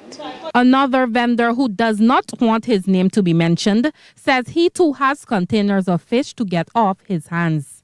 Boat owner Mark Harewood says while there are a few fishing boats docked at the complex waiting to offload, some hawkers can't get their fish sold as fast as they want to. Yet still, the hawkers can't get the fish sold. That's the basic. Billfish, you got kingfish, you got amberfish. Snappers. Well, the snapper boats bring in snappers as well. But the prices are good, but the sales are low. Let people come out and try and come and buy some fish. That's what we want in the market right now. However, there are some fish vendors who are saying they are not aware of a bounty of any species of fish at this time, and they continue to sell their fish at normal rates. But one thing is for sure, for the 2 hours the CBC team was at the market, more birds were spotted than customers. Onesta Henry, CBC News. The Barbados Police Service is seeking your assistance in locating Ramon Jamar da Costa Jordan. He's 32 years old with the alias Gas. He's wanted for questioning in connection with serious criminal matters. His last known address is Wiltshire Avenue, Bayfield, St. Philip. He's 6 feet 2 inches tall, brown complexion, slim built, with a long dreadlocked hairstyle. On his left arm, he has a tattoo with the image of a wall with his alias Gas at the top. A separate tattoo on the same arm with the words honor, YOLO, and loyalty in a strategic pattern. He's advised that he can present himself to the nearest Criminal Investigation Department in Oistins, accompanied by his attorney at law, and anyone who may know his whereabouts of Ramon Jamar da Costa Jordan, you're asked to contact the Criminal Investigations Department 418-2608 or the Police Emergency 211 or Crime Stoppers 1-800-8477. Jordan is considered armed and dangerous and should not be approached by members. Be cautious. The police are also seeking your assistance in locating a missing girl. She is Ciara Tiana Cadogan, 16, of number 38 Sundial Circle, Mandalay Gardens in St. Philip. She was last seen on the 10th of September. She is about 5 feet 8 inches tall, slim build, slight brown complexion, square shoulders. She has an oval face, you can see her on your screen, brown eyes, flat chin, long neck, thick lips, both ears are pierced twice. Her hair is black and is worn in a low-cut pixie style. She walks with an erect appearance, very soft-spoken. Anyone who knows of her whereabouts can call 416-8200 or 211 or Crime Stoppers 1-800-8477. Barbados is mourning the loss of one of its most respected educators and trade union leaders. The Most Honourable Patrick Frost passed away on Wednesday at the Queen Elizabeth Hospital after a brief illness. Deanza Robert looks at his legacy of a man who helped to shape the classrooms and the labour movement for decades. The Most Honourable Patrick Frost dedicated his life to education and labour rights, influencing generations of Barbadians. He taught and inspired at the Lodge School and championed education reform across the island. For 25 years, he served as General Secretary of the Barbados Secondary Teachers Union and became the first General Secretary of the Congress of Trade Unions and Staff Association of Barbados, C2SAB. General Secretary of the Barbados Workers Union, Tony Moore, says she mourns a man that was a light to the trade union world. Today, the world of labor feels empty. The workers' movement in Barbados mourns a giant of a man. It feels as if a light has gone out. And yet, in so many ways, the Most Honourable Patrick Frost remains the light that still directs many of us. For me, this is profoundly personal. I will forever be humbled because I know without question that I am in the position I am today because of Patrick. General Secretary of C2SAB, Dennis DePisa, says Frost's passing is a loss for the movement. C2SAB is deeply saddened at the loss of Brother Frost, who has been a stalwart for the Barbados Labour Movement. Brother Frost has given distinguished service to the Barbados Labour Movement, serving as the long-standing General Secretary of the Barbados Secretary Union and the first General Secretary of the Congress of Trade Unions and Staff Association of Barbados. At the time of his passing, he was the light Vice President of C2SAB. Brother Frost has left an enduring legacy. Trade unionist Cedric Morris says while the Most Honorable Patrick Frost was not loud with his contribution to the movement, his work was impactful. He will be missed by this dear country of ours, not only because of his contribution on the national scene from Labour's point of view, but the tremendous intellect that he possessed and the generosity with which he shared that. In 2020, his lifelong contribution was recognized with the nation's highest title, the Most Honorable. There's a lot of satisfaction in voluntary service, whether it is in the service clubs like Rotary or Lions or Optimists or what have you. I think, therefore, that if one is a true patriot, then one should use one's time in helping other people in whatever endeavor one has some skill and efficiency in, and where you feel you can make your best contribution and derive satisfaction from that. The Most Honorable Patrick Frost had been hospitalized before his passing. Details of his illness have not been disclosed. His influence in the classroom and at the bargaining table will continue to shape Barbados for years to come. Deanza Roberts, CBC News. To sports now, Barbados and West Indies all-rounder Jason Holder is among 101 players set to tee off for the 41st edition of the Barbados Golf Open this morning. Golfers from Antigua, the Cayman Islands, Grenada, Guyana, Suriname, St. Vincent and the Grenadines, St. Kitts and Nevis and Trinidad and Tobago will join top players from Barbados at the Barbados Golf Club vying for top honours over the three-day competition. President of the Barbados Golf Association, David Phillips, says Simon Proverbs will be defending the men's title. So you must expect some stiff competition this year from Jason Holder, a former professional footballer, Nick Blackman, and also coming up at Antigua would be Leon George, Jonathan Pigott. So also provide some stiff competition in that group as well.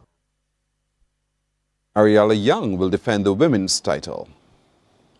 In the female division, Mariella should expect some competition from Tori de Freitas Baptiste out of Trinidad and Victoria Sinaf. In addition, we have the Guyana Open champion, so we would be interested to see what level of competition she provides for Mariella as well. Well, for the first time, the senior and seniors division will be part of the Barbados Senior Games as we continue to celebrate the month of the elderly. Minister of People Empowerment and Elder Affairs Kirk Humphrey is set to get the day rolling as he tees off at 7:28 in the morning. That's news. Until now, more news at noon. Morning Barbados is back in a moment. Morning, morning, morning. Good morning. Good morning to you.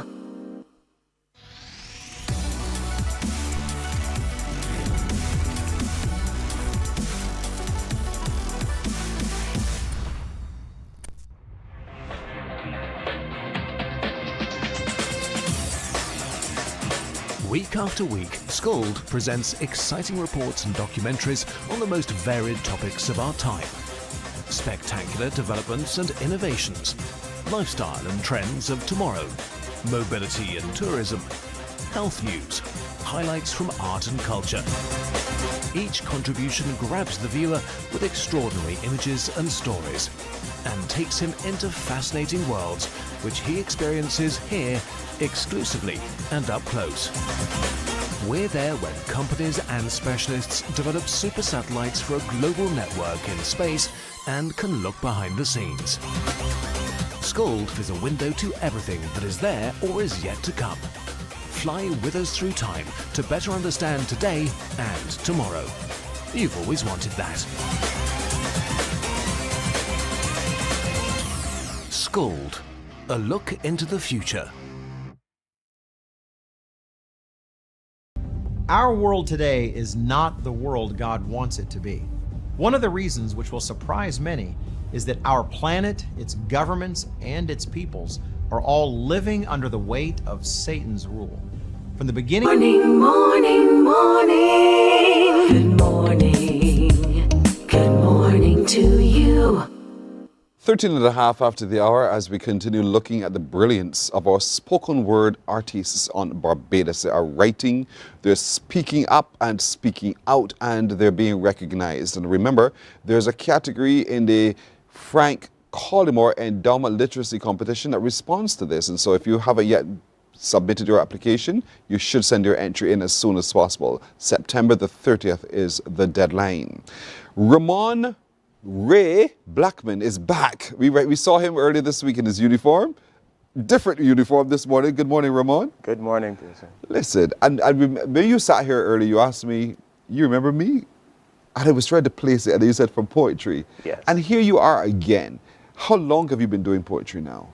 Well, I've been writing for about 24 years. And out of those 24 years, I've been performing for 9 of them. For 9 years you've been performing, but for Yes. 24 years, 15 years prior to that, you were writing. Yes. And why did it take you so long to perform? Actually, a bit of doubt. I was always told I was good, but I didn't believe it myself. So it only came to the fore after, because I used to like post some of my pieces on Facebook, and it was like a constant, you should perform, you should perform, you should perform. So after I would have graduated, and then my first military course, there was an open mic being held at Hilton. So I just went and said, you know what, let me try it. And I haven't looked back since. Do you remember the voice or the person who got you to the point where you said, okay, I'll perform? Oh, I definitely do. It was 2 people, Justin Taylor, a lot of people know him as Sun Rock, and his partner in crime, Keoma Malik, also known as Roy Minister. Those 2 of them have been my biggest mentors throughout this journey. I mean, Akeem as well, who also encouraged me to, like come join Poetry Barbados and like, keep performing. He also told me, enter NIFCA. So yeah, those, but primarily Justin and Keoma, because they were the persons responsible for the open mic. I was like, you're good, keep going. And you trusted them on that? Yes. That's brilliant. Any regrets? None whatsoever. Really? If I had to choose one, not starting earlier. Not performing, not choosing to perform earlier. But your confidence is such now, that's the whole point. It is. Oh, yes. And that's a story I think a lot of young boys probably need to know, because they write, they have something to tell. They tell it on paper, but they never feel that they are the ones who are to deliver the message as well. And they become quite reserved. What do you say to that child who's watching today who finds himself just like you at this stage of life? Take the leap. Take the leap. Take the leap. If you have a message to share, if you have something to say it. You might feel as though you might not be able to connect with someone. And that's a challenge that I had. It's like, but these are just my personal thoughts. This is stuff that I'm writing down when something's affecting me. The truth is, if it's affecting you, there's a very good chance it's affecting somebody else, and they might not be able to express it, and they might need to hear it. They might need to read that same message. So if it is you have a message on your heart, something that's on your mind, put it out there.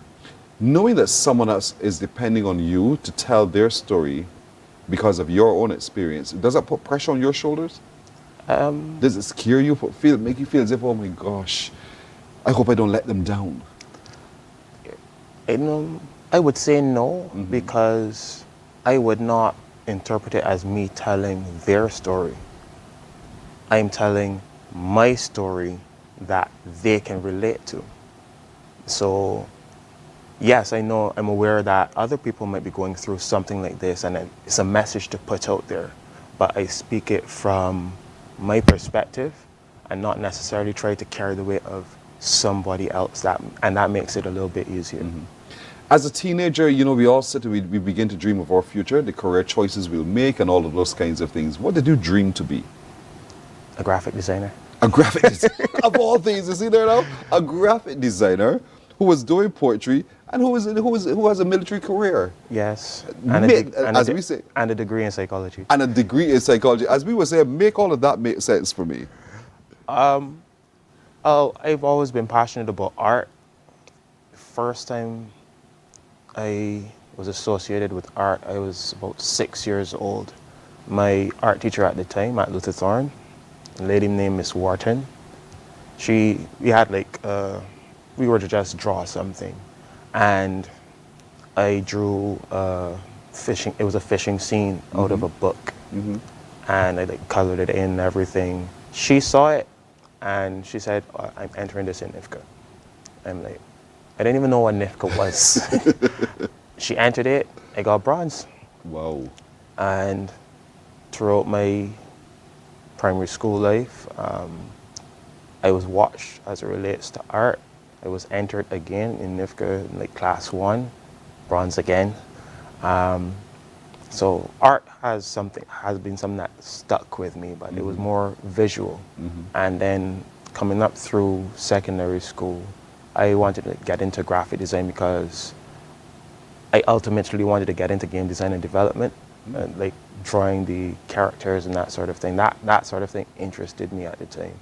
And even after graduating Harrison College in 2007, I opted not to go to UWI because their art program at the time, and I believe it still is more of a performing art.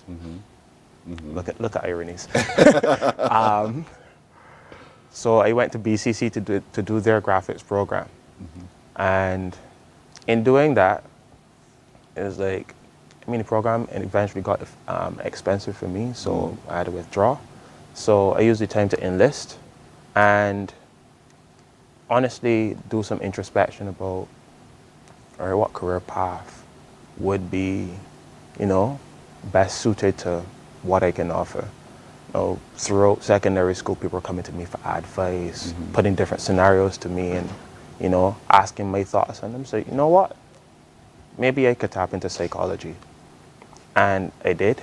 I graduated with second class honors while I was in the military, early in my military career, and just took off from there. Well done, well done. I mean, it's such a wonderful story, honestly. And the thing is that you had enough time and intuition really to make those changes where necessary, but your love has always been the arts. Somehow at the bottom of it, it's the arts, because even in the arts, you are connecting with your patients in psychology, if you practice, I'm not sure, who need to be able to see their image, their pictures a whole lot clearer, and life, to understand life's paths as well. And so art ties in there, in my opinion. It does. And so here it is now in 2025. You're suddenly there winning poetry slams and find yourself at Carifesta. Yes. What packs, man? Let's talk a little bit about that and what led you to agree to enter this competition for Carifesta, the WAPAC's competition. Okay. First, what led me to enter was that I'm always up for a challenge. I'm always up for it. And it was up to the night before. I was home. I was relaxing. My phone rings. It's Lashana Akeem. Ramon, you want to enter this regional poetry slam? Sure. Just so? Yes. And I'm like, okay. And Nyla emailed me the rules and regulations. So I looked over them and was like, okay. And I guess my only challenge was what I'm going to wear, because as I said, I'm up for it. Before, if you asked Ramon back in 2016, I'd be like, I think so. I can watch this one. Yes. But now I embrace the opportunities that I get. And that's another message I will tell any person, not young or old. Any opportunity that you get, embrace it, because it's there for you. It's there in front of you for a reason. Go with it. Go for it.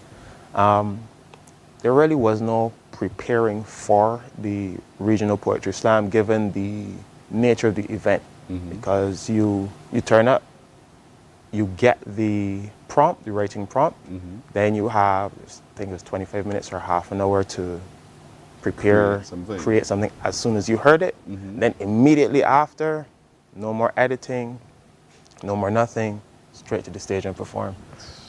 What was the mood that you had to work with? What was the topic? The topic was the answers in the trees. The answers in the trees. The answer is in the trees. In the trees. Yes. And what did you say? I can read it for you. Sure. I can't wait. Is it long, long, long? Oh no, Okay. we had a time limit, a 3-minute time limit. Okay. And I think it was a minimum of 2 minutes, a maximum of 3 minutes. And I fell just within that 2-minute mark. Okay. And the answer is in the trees. The answer is in the trees. That's a really interesting subject to approach, though, honestly. It is. And the ways in which the other 11 performers approached it, it was honestly creative. It's something to behold. We have a lot of talent across this region. I completely agree with you. You ready? Yes. The answer is in the trees. So I have a forest full of questions that I need answered to my face. I look to the sky and only see canopy. So let me shake the base of one of these providers of shade. Pull out the earphones that shake when the bass hits and fades, and pull down the shades that tint my vision so that I see and be seen clearly when I ask my questions like, where are the souls of these strange fruit? Where are the souls of these strange fruits named Lynch? Or why more lawyers couldn't be like Atticus Finch? How do they manage to keep chains on free people?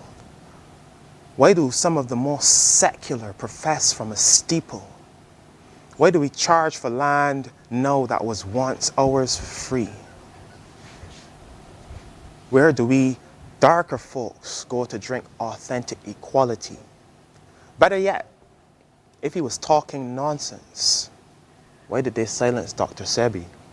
Sorry, I'm looking up and that requires searching at the roots. Stand up, Kunta, Toby, search the bamboo shoots. Draw long, breathe deep. It's the most I can do because the ones that know drink tea steeped in a method that's too expensive for me to sip. So I'll stick to Mary, the good doctor's book, and dip. Maybe it's those trunks that I should be shaking instead of looking up to those on false pedestals and staking my existence on answers when I just need a reprieve. I'll run, forest, and accept that they make books from trees and trees make for good meditation. So from this plane, I take my leave. Wow. They'll make books from trees. So the answer is in the tree. Yes. We read the book to get the information, but the answer is in the tree. That is brilliant. And there are other lines in there that I wish I could recall all of them, but there was one you talked about, something from the steeple. Yes. Why those that some of the most secular profess from steeples. Precisely, and that again is an attack at morality. Yes. And there's, Ray, that is brilliant. And you came third. Yes. You had to wait until the end of it all, and you said about 11 or so of you? There are 12. 12 of you. Yeah. And you had to wait until the end of it all to hear the result. Yeah. And so there you were now. It's all done. Everyone has given their 2 to 3 minute piece. Yeah. And you're standing among them, waiting to hear the answer. Tell me what was going through your mind at that point. I had fun. That was the main thing. I came, I didn't even think about placing. I just enjoyed myself. And I was like, okay, there were a lot of good pieces. How is this going to go?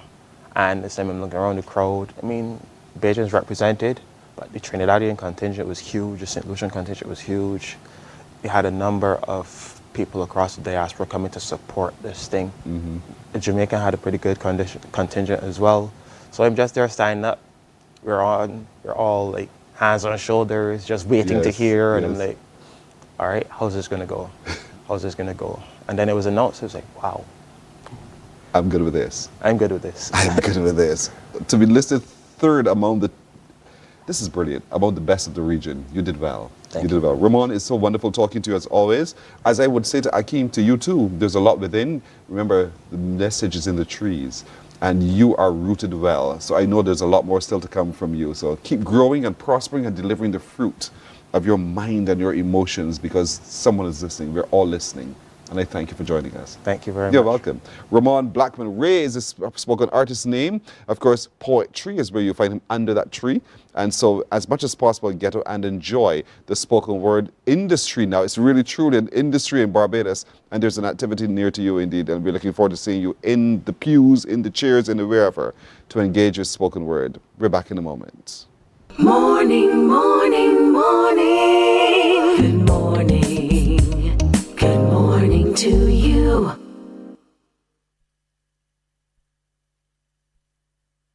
Our world today is not the world God wants it to be.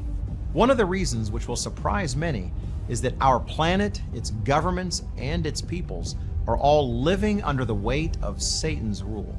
From the beginning of mankind's existence to today, human history is the written record of what it means to live under the rule of the devil.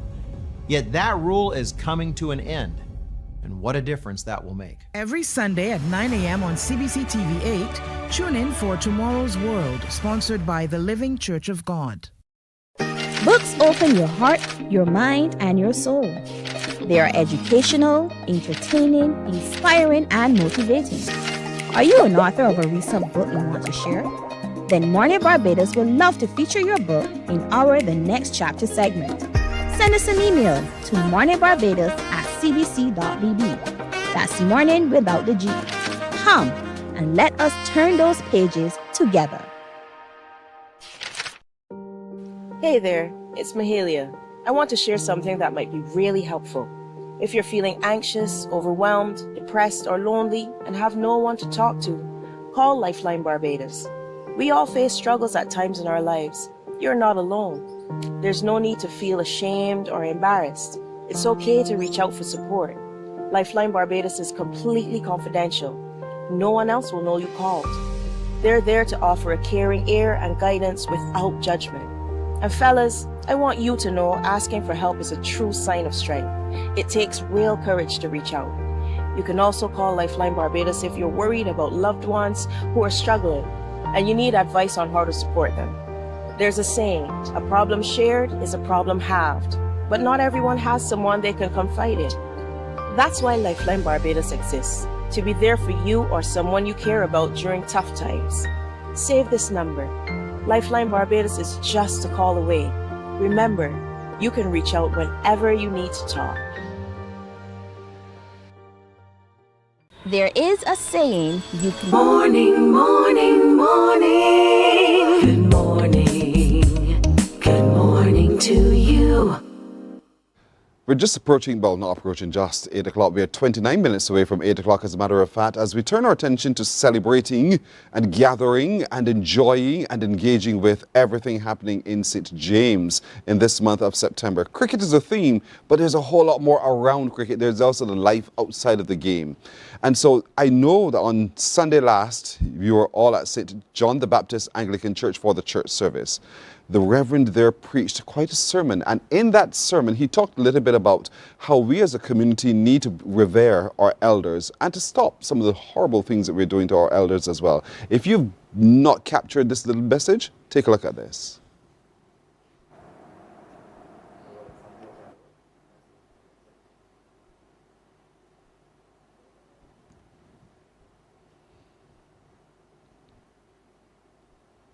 So I'm not the message, as you can clearly tell. I am clearly not. Follow me? I'm not the message. Tell me when you have it, because I also want to be able to show people what happened after the service. We talked about this.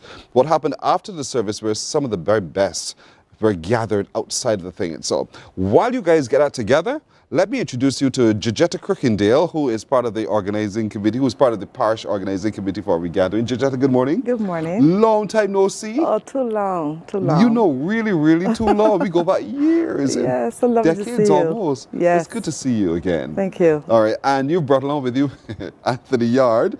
You two are members. I'm just teasing you, Anthony. Good morning to see you. Good to see you again. Good. And you wear your parish colours. I've tried to come as close to your parish colour as possible. You did well. It's Friday, right? You did well, because Thank our you. theme too is also shades of blue. Oh, good. You know, so there's so many different variations, because we have the ocean, the sea is right there, so so many beautiful shades of blue. Nice. So you're on point. Bless your heart. Thank you indeed. And so there's a lot that's been happening. I know the karaoke competition continues to get someone to compete in the final coming up on the 27th, I think that is. Yeah. And so that is on. I know that you've been doing a whole host of other things. You had a motorcade that went from point to point, place to place, person to person, all of those kinds of things. And that was brilliant as well. People want to know what's going on this weekend. What's happening this weekend? Anthony, can you tell me? Well, this weekend, tonight, karaoke continues at the Wendy's Bar, and I believe it starts at 6 or something like that. And that is going to be also a fantastic opportunity. But they also have marble cricket. I don't know if you had played that before. Did I grow up in Barbados? Yes. Did I play Do you know how to make a marble cricket ball? How much what? How to make the ball. No. Oh. So you're going to teach me this today? Or this weekend? Had you had the inner from a bicycle, yes, we can just cut it up in small pieces. I would have done that with the what we call the hopping ball. Yes, we yes, didn't that's call correct, it tennis ball, yes. but it was a hopping ball. Yeah. You got your tape ball. But no, but we didn't talk about tape. That is how you used to make the marble ball. I know, but I'm using the same process. Yes. Okay. Yes, and you put it a stone and wrap with some paper, and then you put the inner of the tire on, and you bowl. You see how creative we were as a people? Oh my gosh. It is just so funny how creative we were as young people, building fun. And this is what Regathering helps us to be able to do, to reconnect with that past, that wonderful part of us that created community and that engagement and the rest. So marble cricket is on this weekend? At karaoke tonight. At the karaoke? Yes. Where? At Wendy's Bar. Where's Wendy's Bar? In Fix Village. Fitz Village? Yes. Okay, Wendy's Bar is in Fitz, on the main road? No. I want to be clear. You get, you come down after you pass Jordan, or before you pass Jordan, just after you. I'm heading to town or to Spikestown? Heading to Spikestown, Right. I think it's about 2 gaps after you pass Jordan. That's correct. On your right. And you just go up, and then it's the first gap on your left, and you follow the music. That's so go through on the second right after you pass Jordan's heading north, and you just follow the music, and you're getting to Wendy's, and that's where karaoke is on this evening, and also marble cricket. And that's the whole point about community engagement. So marble cricket is on. I know also coming up on Sunday. Yes. That is one thing that I'm really excited about. The standpipe stories. We are so excited about that. We have the esteemed historian Morris Greenwich, who was actually friends with Ossie Moore. So you can hear, true friends. So you actually hear the true stories, not just the standpipe gossip. But the true stories from a person who actually knew the man. And the standpipe stories, we're so looking forward to that, because back in the day, it wasn't no mobiles or internet. So the standpipe was where you got all your information, all your gossip, everything was going on, all the news. So to have this as part of the gathering, it goes back to our heritage and our culture.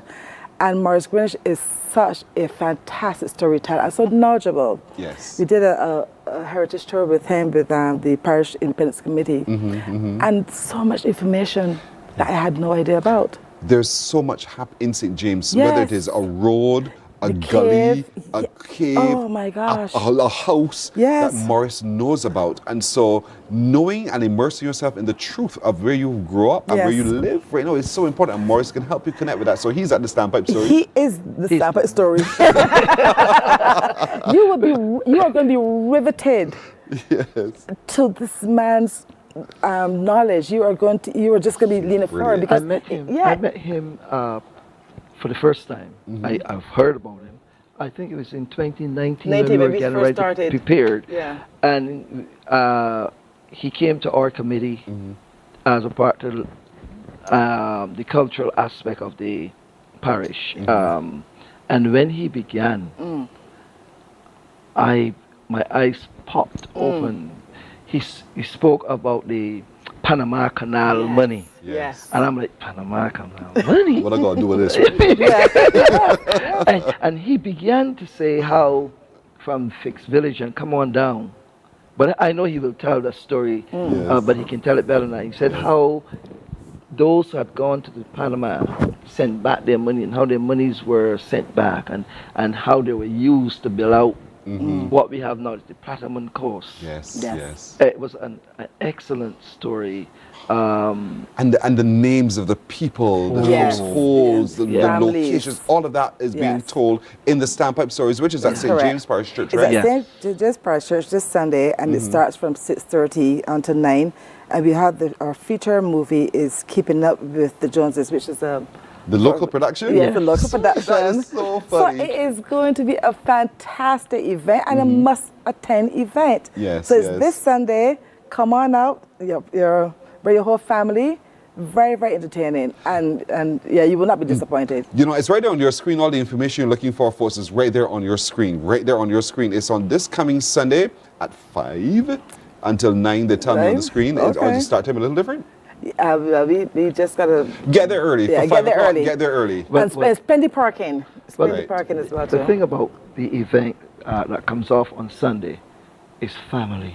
That's right. You know, one of the things we have gone away from in community is family. Yes. And this event, you bring your kids, they hear about the history, but then they come and see now local talent on screen, and that brings a sense of community.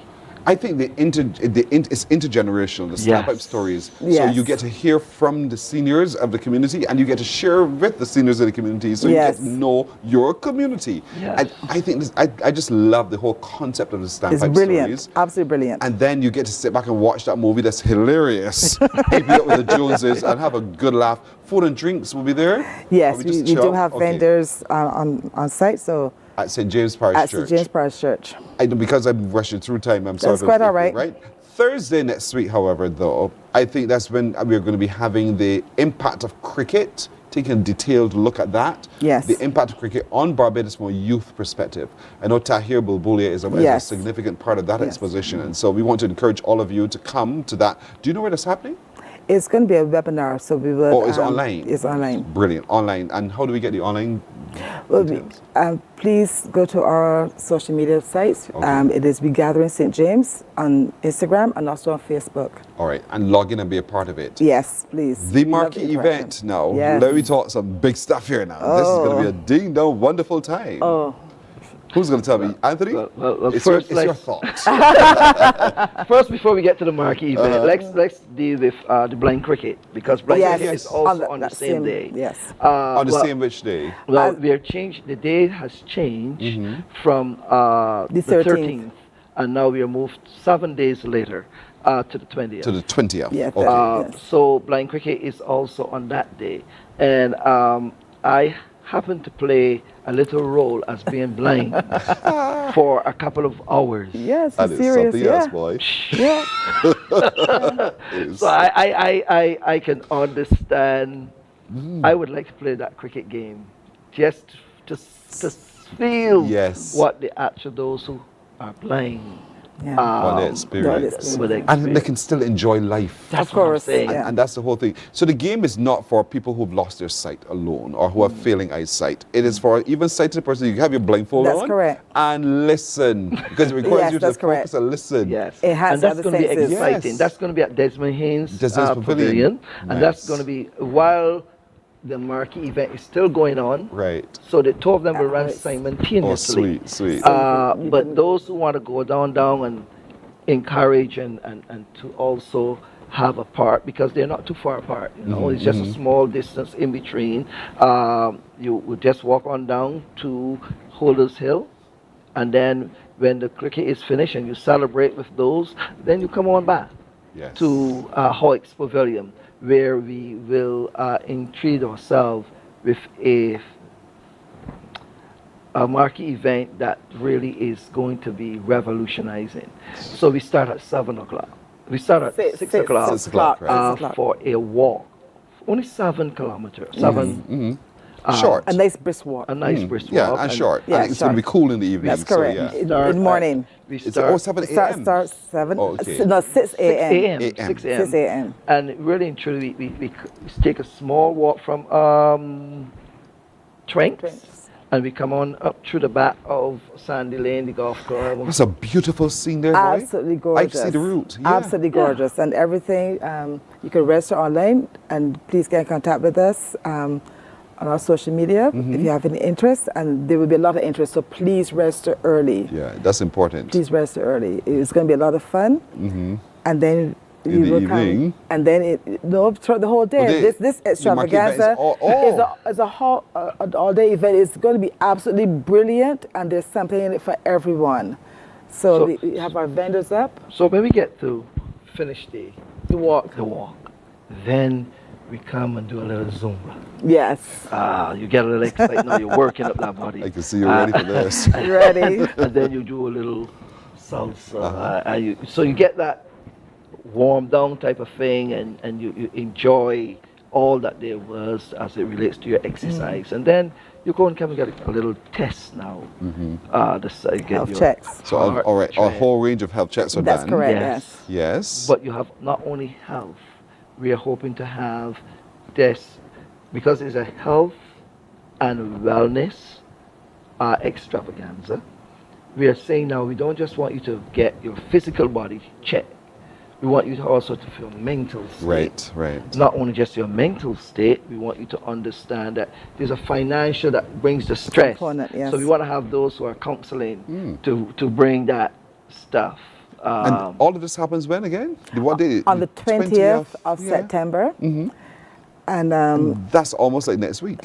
Almost like next week. This is a fantastic plan that has been thoroughly thought out by Anthony, and the NCF has been really magnificent. working hard. The reason I'm asking is because I want to give you some time else, because time is against me right now. Yeah. So we could talk up this event in particular.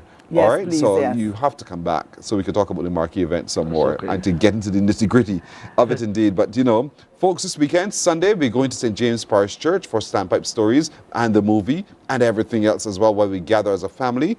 And then on Thursday, we're heading online to the webinar looking at the impact of cricket on Barbados from a youth perspective. But you need to go to socials and look for the St. James. We're gathering St. James and find out what's happening. Register for the big activity coming up, all the other activities as well. And get out there and enjoy yourself. St. James is such a beautiful place. Wear your color with pride, folks. And let's gather in St. James. Georgetta, thank you. Thank you, Anthony, as well. And I wish you and the committee well. And remember the invitations to come back soon so we can talk up some more, all right? Appreciate that. You're welcome. Thank you. We're coming back in a moment. Morning, morning, morning. Good morning. Good morning to you. There is a saying, you can find a Bajan anywhere. Are you a Bajan living abroad? Or do you know of one who has migrated to another country? Well, we at Mornin Barbados would love to have you or them on our Bajan Affair segment. Share your amazing stories, experiences, and how you have adapted to a new culture. Send us an email to morninbarbados@cbc.bb, and together we will travel the world.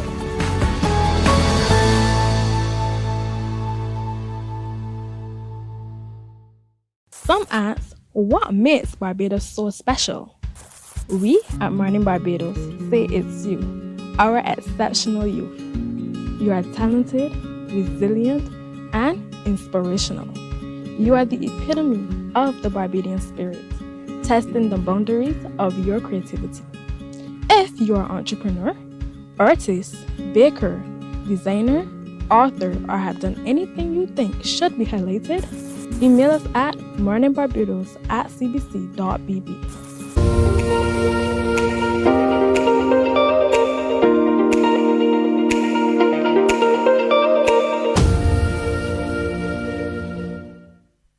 Now to the hour, we meet a Bajan Afar who is Darren Worrell. He was born and raised in Brooklyn, New York, but he thinks himself a Bajan, and you want to know why? I do too. And so, Darren, good morning to you. Good morning. Good morning. Thanks so the first question, why do you feel that you are Barbadian? Well, I feel like I'm a Bajan because I've been there so many times that I can't keep count. I don't know. Since I was a baby, I was there. So really, that's pretty much it. So since it's a baby, you were born to Barbadian parents, And so these Barbadian parents took their beautiful little baby boy born in Brooklyn and brought him to Barbados. And ever since then, that's what you've been doing for over a period of time. And so much so that you feel that you belong to this soil. Talk to me a little bit about what that means to you to identify as a Barbadian.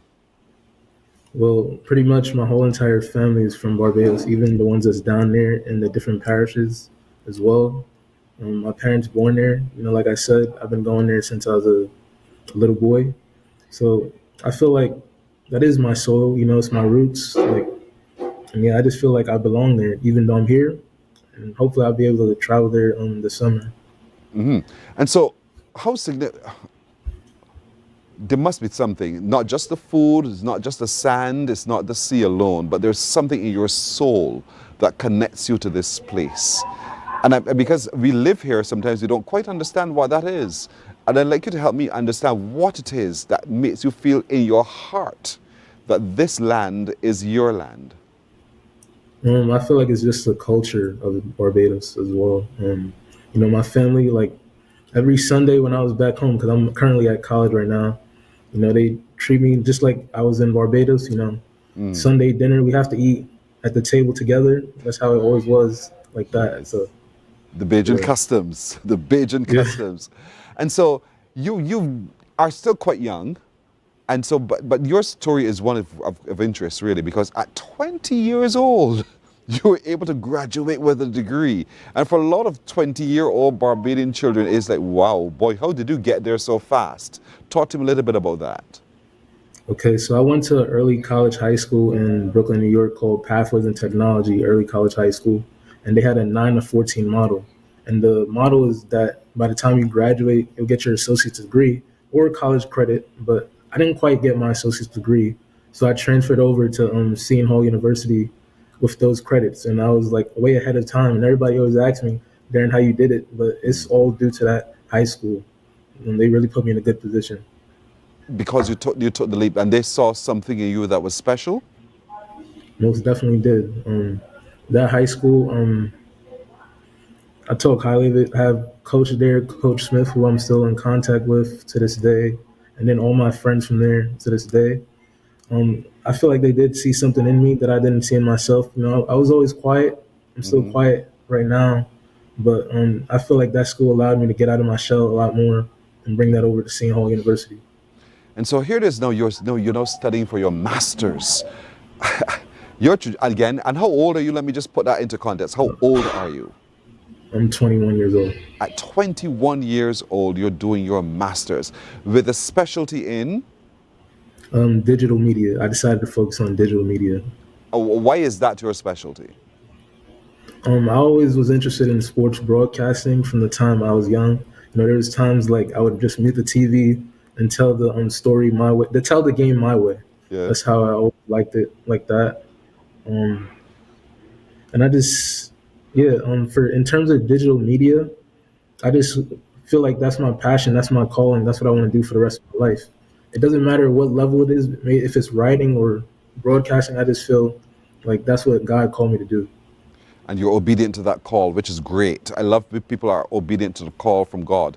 And so finding your space in broadcasting, because you are living in a metropolitan city in a country that is vast with many other people who are doing what you're passionate about. How do you define what it is that you bring so that you stand out? I consider myself a storyteller. I feel like a lot of people, they say they want to be a broadcaster, but they don't put in that work ethic. Like there's some nights where it's sleepless nights for me because I just want to make it so bad, bad. It's like I'm driven. Like there's times where sometimes my roommates would be sleeping and I'm calling the games and I feel like they would get annoyed that I'm doing that. Trust me, I understand the passion. I understand the hours of just doing it and doing it again and excited each time that you do it. And so are you also one who looks at others and you try to emulate until you find your footing? I wouldn't say I really look at others too much. I just want to be like my own person, kind of. Mm-hmm. Let's talk a little bit. let's talk about some of the outlets where you have done and continue to practice your craft in broadcasting. Where have you been and what have you been doing to get yourself and your skills ready for the world? So like I said in my bio when I submitted it, I volunteer at the audience cannot see your bio. I want you to tell me the story. Good. All right, so during my undergraduate years, I found a radio station called WSOU Radio Station at my school, Seton Hall University. And during that time, like, I was really laid back. I knew I wanted to do sports broadcasting, but I didn't quite know about the radio station just yet. But it was at an involvement fair at Seton Hall where they really told me the story. Like, if I want to do sports broadcasting, I could do it here. And that sold me immediately. I started off as, a DJ, like assistant producer to the DJ. And that was fine, but I wasn't really too interested in that. But after that, I started doing newscasting. And in terms of newscasting, I really loved doing that. But, that's not really what I wanted to do. But then the sports producer told me that I could do something with sports. And after that, the rest was history. I wrote over 52 articles at WSOU radio station, hoping to do like maybe 100 by the time I finished my master's. I did over 30 newscasts. I did play-by-play color commentary, beat reporting, and it was just pretty much history after that. Yeah, because you love it so much, you're so busy in it, indeed. Overall of this, what have you learned about you, Darian? What have you learned about who you are, Darian? I learned that I'm a very patient person. I believe that everything's on God's time and not my timing. I was always like that from a young age because I didn't have too much opportunities. But all the opportunities are starting to come now due to all those missed opportunities from when I was younger. As a man of color in a space that sees our color a little differently from how we see it, talk to me about standing out or fitting in enough to be able to be seen, heard, respected, and given the same opportunities. So I go to a pretty much predominantly white school at the radio station. Like I definitely do stand out a lot at the radio station, but I feel because of that, a lot of people take more notice of me. Like I made a lot of friends through that. I feel like they take a lot of notice of me because of my skin color, because they probably feel like I can't do it better than them, but I'm proving just why I can do it better than them as well. And so you just push the door down. You do what you have to do. You do what you have to do and show up and show out. And that's important indeed. All right, let's talk a little bit about the Barbados connection now. You said to me you're looking forward to coming to Barbados very soon. And tell me about every time you come to Barbados, you must do what? What was it or is it that you must do? I got to visit the family. I haven't seen my family in so long. They take notice of what I'm doing up here. So every time I go up there, I have to visit them. But most importantly, I got to get some of my cuckoo and frying fish. You must have your cuckoo and fish for real. So who prepares it best in Barbados for you, the way that you like it? Well, usually, I remember the last time I had it, it was at my uncle's mother's house because she has like a restaurant. Yes. And I don't remember. I think it's in St. George somehow. She has so her that's own the one you want. That's the one that you want. Indeed. Yeah. What do you like to drink that's from Barbados? I like the red fruity. You are a Bajan. You are truly a Bajan if you love the red fruity indeed. That is brilliant. Are there any snacks from Barbados, cookies or anything that you like to eat? I like the candy. It's kind of like a nut. I don't know what you call it, but a nutty candy. Yeah, okay. Nutty candy. Fair enough. Do you like Barbadian music as well? Yes, most definitely. I like Lead Pipe right now. I'm listening to Sometime. Ah, all right. That's your soundtrack of your life. That's my song. Lead Pipe and Status. And is that something that's played in your house a lot? Barbadian music? I mean, my family don't really play too much Caribbean music. I feel like they play a lot of gospel music, and I would know it's cleaning day when they do that. Yeah, your mother wouldn't have it any other way, right? She will not have it any other way. Gospel in this house. And that's a Barbadian tradition. That's a thing that as a boy growing up, your parents would insist, especially on a Sunday, nothing else but the gospel. gospel music. And so you're living a truly charmed life as a Barbadian with a fully Barbadian experience in Brooklyn, not born there, but feeling home in Barbados, and it's been wonderful to meet you. So when do you hope to graduate or to know your outcome from your master's, your studies in your master's? So right now I said I'll finish in May 2026, but I think I'll walk into graduation, but I won't finish till around December 2026. Okay, and I'm sure we will be happy to celebrate that success with you as well. Darren Worrell, the young man who wants to get to St. George for his cuckoo. He wants to come to Barbados for his red juicy. He can't wait to continue enjoying lead pipe and saddest music wherever he is. I thank you so much for joining us this morning, and we wish you well with all of your further studies and your other future endeavors. Thank you for joining us. Thanks for having me. You're very welcome indeed.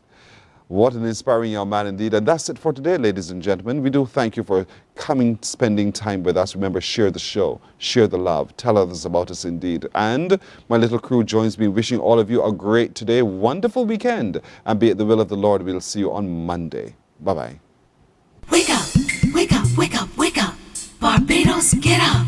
Good morning, Barbados, good morning.